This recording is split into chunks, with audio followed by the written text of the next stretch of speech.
Now, as this crossbow hunt begins, let me first give you the scoop on the who's, what's, where's, and whens of what you're all about to see. Through a good friend who leases hunting land about an hour northwest of Del Rio, Texas, I was invited to share in a hunt for completely wild, free-ranging species which are non-native to Texas. This is a pretty fancy Polaris you've got here. Thank you, Mr. Davis. Yeah, we just picked it up. Limited edition, kind of tricked out, you know. Well, I'm excited about this. Sometimes referred to as exotic game species, all were either introduced by the Texas DNR or once upon a time escaped from game farms located elsewhere in the state. I've never seen any of the animals that you're talking about that run wild in this part of Texas. Right. And there's a lot of people in the country don't even know that this whole section of Texas, there's tons of it. Heck yeah. This hunt goes on year-round, and with a license, you're entitled to an unlimited amount of non-native species. It's midday almost, so we'll go see if we can't find some fresh sign and maybe set up a blind. And Okay. I invited Babe down to hunt out here in Loma Alta.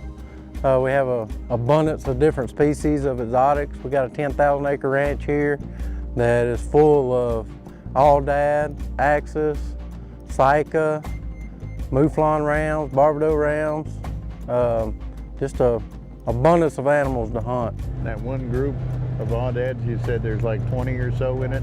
There's 3 shooters in there. Yeah, there's 3 billies. Now I'm here for one animal and one animal alone, a Barbary sheep or Aoudad, native to North Africa and found also in a number of other countries. Aoudad have always been on my wish list to hunt, and I'm really excited for the opportunity. Well, it's our first day of hunting.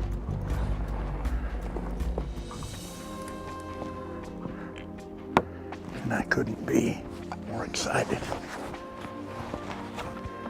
Anytime you get a chance to hunt things you've never hunted before, that's exciting. The Aoudad sheep, from what I understand, they were planted in the northern areas of the Davis Mountains, and we're kind of in the foothills down this direction. And they've worked their way this way. It's really rough country. It's hot and dry, very hot and dry in the summertime. We are ready to go. A new home away from home. The climate for the Aoudad is perfect here. They thrive in the country, the temperatures, everything is just perfect for them. This is an area of Texas that all kinds of critters run wild. This is not high fenced whatsoever. I would not deny fence. But, I mean, he said we might see several different kind of critters here. But it's not just in this one area by Loma Alta where we're at here. It's a big section of South Texas that has animals like this where you can come and hunt them.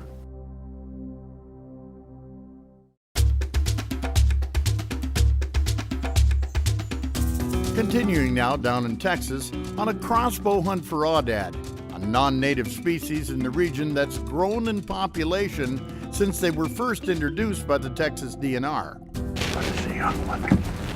Barbary sheep are typically found in the arid mountainous areas where they graze and browse on bushes and lichens. I know there's a water drop over there from that windmill that Marty told me about. They are able to obtain all their moisture from food, but if liquid water is available, they drink it and even wallow in it. To hunt the Aoudad, the best way we've figured out how to do is get on these heavy game trails going to the water holes. About the only way you can get to them. They stay in really rough country most all day. The presence of water here on this old sheep ranch is a major attraction to these and other non-native game. Oh, there's something else coming back there. This was a working sheep ranch years ago. Looks like a pretty nice pig there. It's probably 90 yards out. And they have put all these windmills and water holes all across this 10,000 acre ranch, and it's just, they don't raise sheep here anymore, so it's just been left behind for the game. And we keep them going because without the water that these windmills provide, there wouldn't even be any animals here.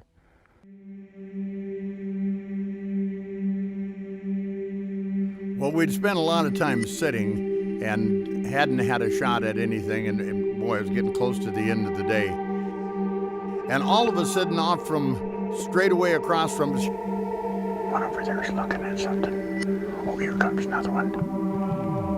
There's another one in behind him. here come 4 real nice Aoudad rams, kind of on a trot, the whole bunch of them. There's 4 of them coming.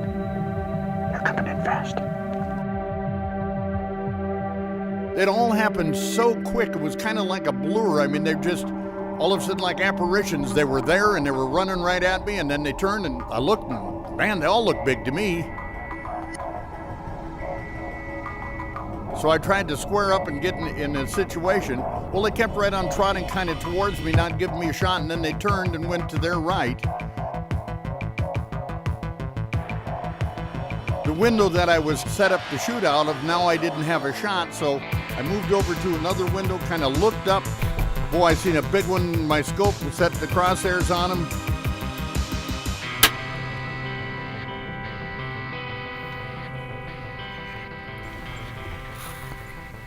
I just heard him crash.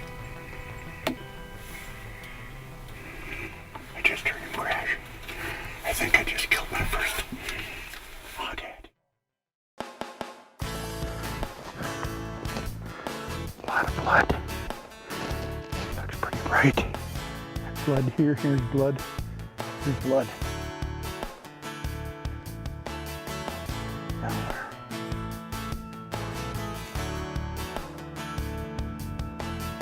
Here he is.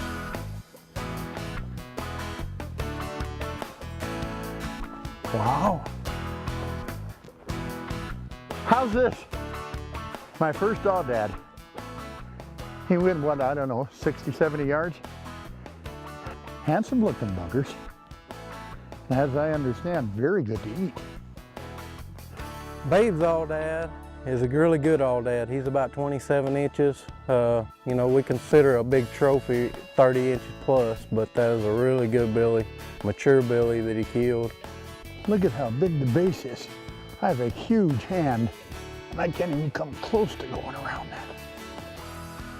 Well, it's pretty rare for me to go after any kind of exotic species. I generally hunt the major things that the rest of us generally hunt in North America. This is a whole unique experience when you're dealing with free-ranging animals, like we were down in that section of Texas. It's a neat experience. It's just a neat experience. Well, we better go get the Polaris here and get you out of here, big boy.